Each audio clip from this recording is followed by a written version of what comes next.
What's up, creative gamers? I'm Mark, back again with some more Dragon Quest content, and I'm going to show you in detail the fastest way to gain experience points and levels efficiently in Dragon Quest XI. This will work on any version of the game, and be warned, there are some mild spoilers ahead.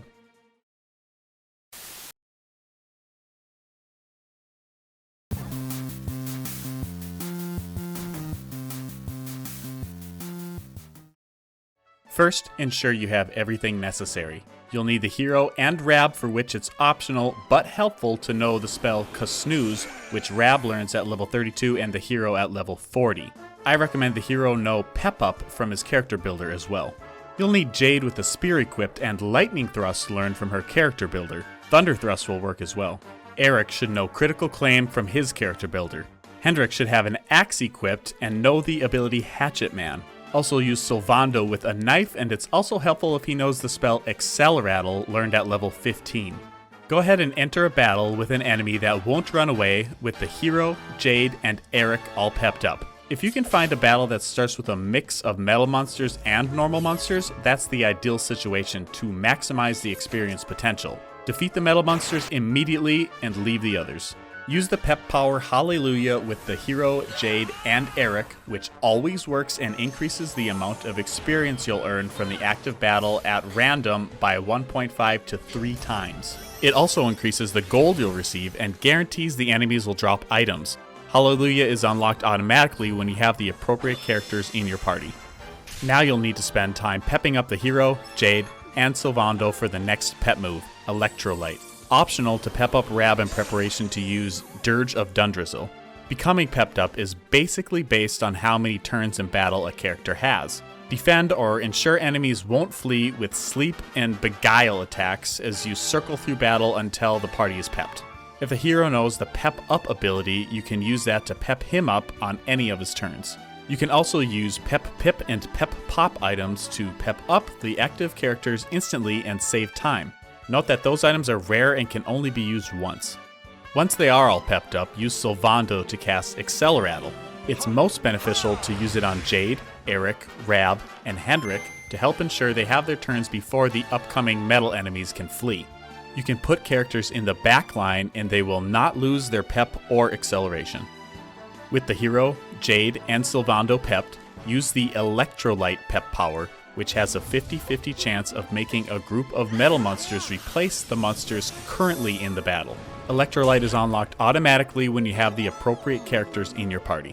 If Electrolyte fails, a group of A3G15 robots will replace the current monsters, which still provides a decent but drastically smaller amount of experience points.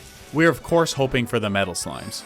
Which metal enemies appear from a successful Electrolyte depends on what the average level of your party is and if you're in Act 1, 2, or 3 of the game. Here's a chart that shows which metal monsters will appear under each circumstance.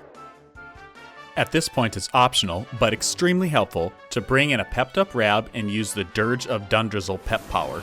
The hero does need to be out for this, but does not need to be pepped up.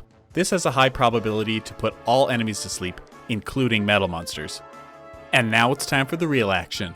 The basic idea is to use abilities that have the best chance of a critical hit, which will be strong enough to defeat any metal monster if it connects. Otherwise, it takes too long to get in the damage needed and the enemy will most likely flee the battle before you can down them. Call up to your active party Eric, Jade, Sylvando, and Hendrik. Never replace the character whose turn it is while you're switching party members, or you'll lose that person's turn. Attempt to take out the metal monsters in order of highest experience obtained to lowest. Highest are Metal King slimes, followed by liquid metal slimes, and finally regular metal slimes. Refer to this chart for how much XP each enemy provides. Eric should use Critical Claim as soon as possible, which is guaranteed to result in a critical hit. Do make sure that you have enough MP to use this a couple of times, as it does take a massive 64 MP. With Jade, you should use her spear ability Lightning Thrust for a 66% chance at a critical hit. Thunder Thrust will also work, but has a 50% chance of a critical. Use Hatchet Man with Hendrik, which has a 50% chance to inflict a crit. And finally, use the knife ability Sudden Death with Sylvando, which has a laughably low 20% critical hit rate. Hopefully you won't need it. It's not available until Act 3 of the game, however, so if you don't know it yet, use Sylvando to cast Acceleratle if any characters don't already have a +2 for their agility. Worth noting is that you can increase each character's agility and probability of landing a critical hit by equipping and upgrading certain equipment and by unlocking enhancements in their character builders. Tempting as it may be, you'll want to refrain from using other attacks if the metal enemies are asleep, including metal attacks even though they're advertised to work well against metal foes.